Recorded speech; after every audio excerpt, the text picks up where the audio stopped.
Princess Seralyth had rejected 32 suitors in 4 years. And by the time the last selection cycle began, the Hall of Choosing felt less like destiny and more like a graveyard for masculine pride. Princes arrived with fleets, titles, and rehearsed vows.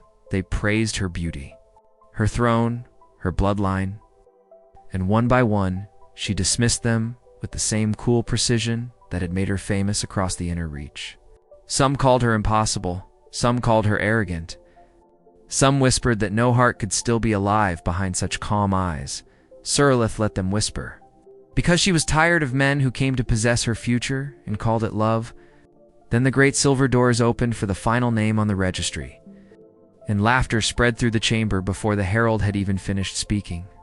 Adrian Vale of Earth, Fleet Officer, no title, no inheritance, no noble line.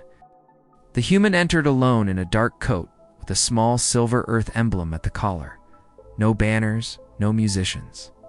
Just a scar along one brow and the stillness of someone who had spent years in dangerous places. One prince asked if the palace had invited a bodyguard by mistake. Another wondered whether Earth had aristocracy left. Seralyth watched him carefully, expecting embarrassment or ambition. But Adrian only bowed once, respectfully, then lifted his eyes to hers and said nothing. And for the first time that day, the princess leaned forward on her throne. Silence unsettled the room more than arrogance ever could. Every other suitor had raced to explain why he deserved her. Yet Adrian stood as if he had no need to decorate himself with words. The chancellor ordered him to state his purpose. Adrian answered in a calm voice, "I was told the princess may choose freely. I came to see whether anyone in this hall still remembers what that means." The chamber went sharp with outrage, Prince Keller, tallest and loudest of the remaining suitors, stepped forward in gold armor. "You stand before royal blood with no lineage, no alliance, and no offering, human. What makes you think you belong here?" Adrian turned toward him slowly. "Nothing makes me belong here. Prince," he said, "the invitation did, but I understand why that bothers men who mistake selection for ownership." Half the nobles gasped. The other half looked delighted by the scandal. And Seralyth felt something dangerously close to amusement touch her mouth. She had heard poetry, boasts, threats, and flattery from every species worth mentioning. But no one had ever sliced through the ritual with such clean honesty. She rose slightly and spoke before the hall could bury the moment. "If you came for neither power nor favor, why come at all?" Adrian met her gaze without flinching. "Because everyone outside kept talking about your throne," he said. And no one sounded interested in the woman sitting on it. The words landed harder than any grand declaration. Because every prince in the room had spoken around her rather than to her. And Seralyth felt the hall shift beneath her feet. Mockery dies quickly when truth enters wearing plain clothes. Keller demanded the ancient right of challenge at once, trial by merit before the throne. And because wounded vanity always preferred public humiliation, he chose blade. The court brightened instantly, eager to watch the human corrected. Adrian removed his coat, accepted the practiced saber, and stepped onto the black dueling circle with the same expression a mechanic might wear before opening a damaged engine panel. Keller attacked beautifully, every strike precise and expensive. The kind of swordsmanship bred by academies that trained heirs for spectacle as much as victory.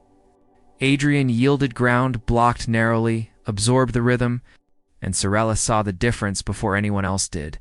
Keller was fighting to look magnificent. Adrian was fighting to remain alive.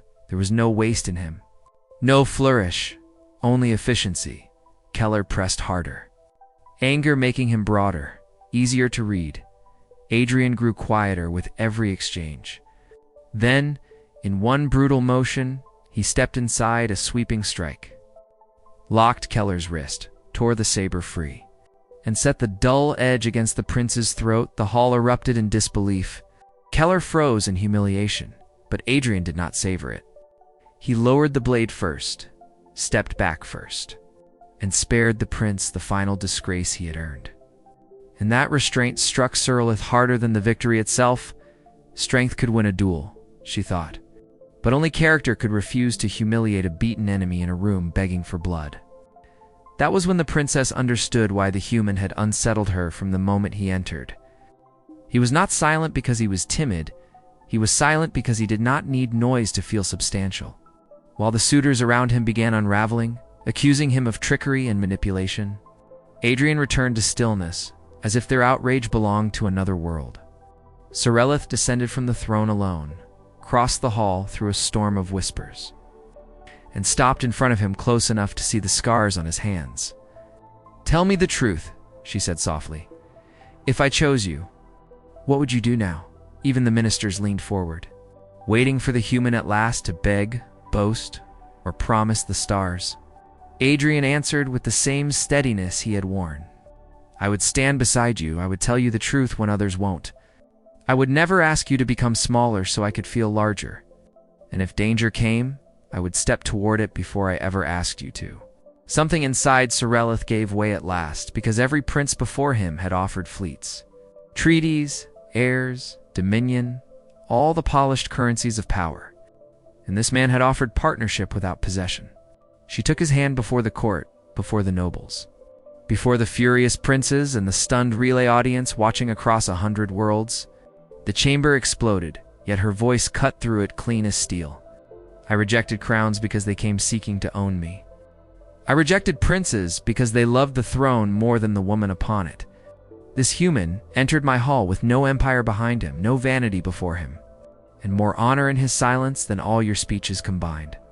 History would later say the court was shocked, rival houses enraged, dynasties insulted.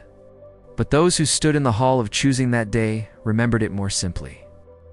Everyone laughed when the silent human entered, and no one laughed when the princess chose him.